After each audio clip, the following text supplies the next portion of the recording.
So now I just kind of address the birth of Latin Christendom. Um, so we talked about Clovis really setting the stage for it. um, but it's interesting because while that was the case on the continent, um, when the Romans left, essentially, we talked about the Anglo-Saxons invading the British Isles. The British Isles remained essentially pagan, and it's going to be the Irish that really preserve Christianity, and of course Saint Patrick is celebrated, rather him being legendary or historical, whatever the case is.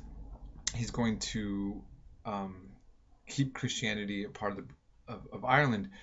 What's interesting is that that was being done in isolation. And so later, as you saw in the textbook, Christianity coming into the British Isles, Rome is going to be excited about that, except that, as we've been seeing, the politics of control. The Irish become very confident and independent, and even have debates with Rome over certain theological disputes. Ultimately, Ireland is going to have to submit to Rome, and we're going to see Christianity that spreads in the British Isles is ultimately going to be at the expense of Irish autonomy, and the whole entire island will convert, but with will be the authority focused strictly in Rome. Um, we saw in some of the artwork, if you see in the Book of Kells is a special book that a manuscript that the Irish monks were known for being able to produce. Um, and we see a lot of pragmatism in the way that the Pope was dealing with things. There he is, Pope Gregory. Here's the Book of Kells. Oh, it's wonderful. Um, but of course, as we've been talking about, there's this pagan legacy that keeps reasserting itself. Um, and as it mentions in here that the Pope wanted to be practical, he said, "Don't tear down their temples," Gregory said, "but put a cross on the roofs." So, in other words, he really seemed to see an importance of, as long as Christianity was put dominant, then you could kind of forgive a little smattering of paganism if it's subservient and perhaps would diminish over time. And so certain aspects that we see to this day are of paganism or even a part of our Western legacy now. I'm hoping you were surprised and shocked when you read in 271 about our very calendar. Um, you know, so we have Tuesday after Tiw, or Tyr in some of the other Nordic tongues, a war god, a Germanic war god.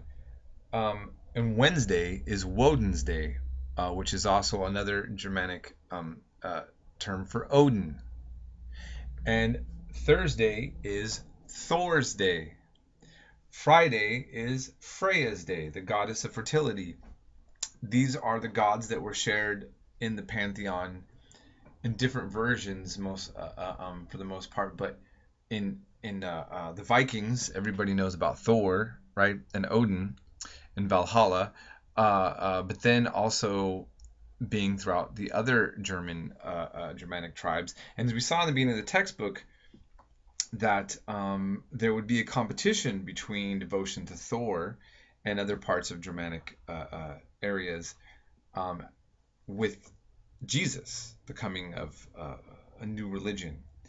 Um, and so, yes, we still have this today. Our very word hell that's used in the English New Testament, um, it comes from a Nordic goddess of the underworld and the location for the dead in the Nordic world.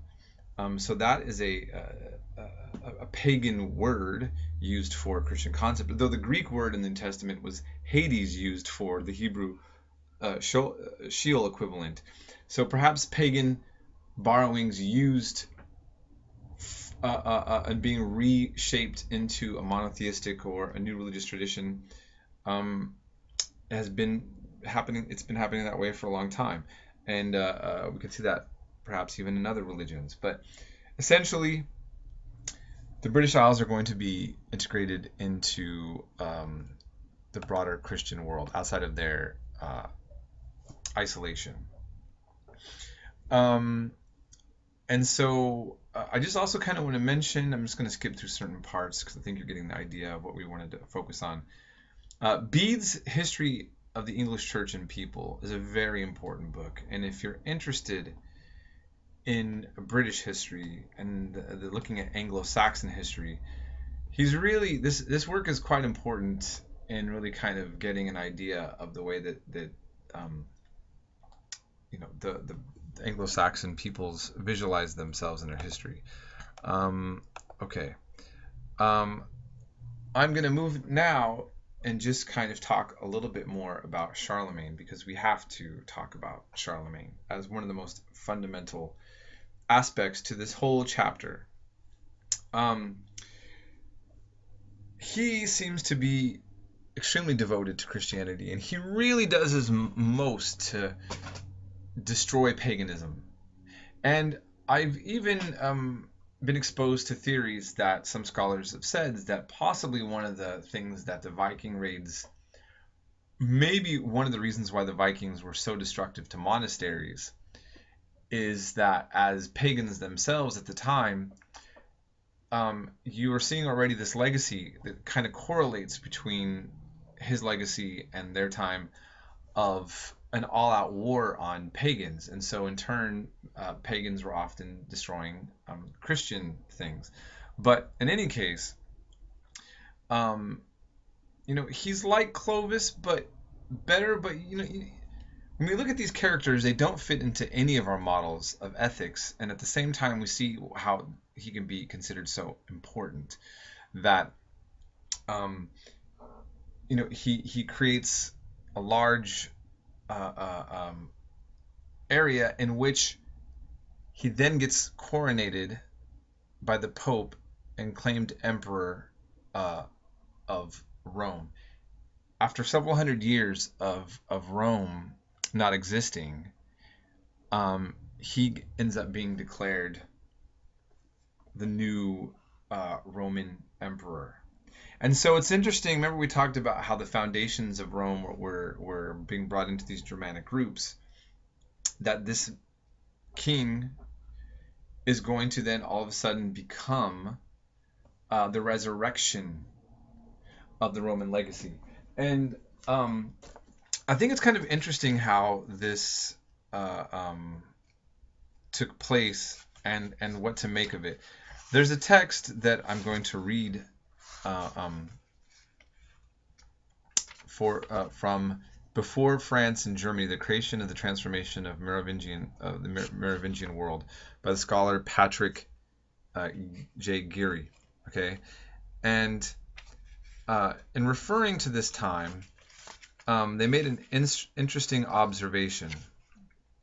And I'll just read this part here. It says in the text, where he goes, he refers to the fall of Rome, and he says,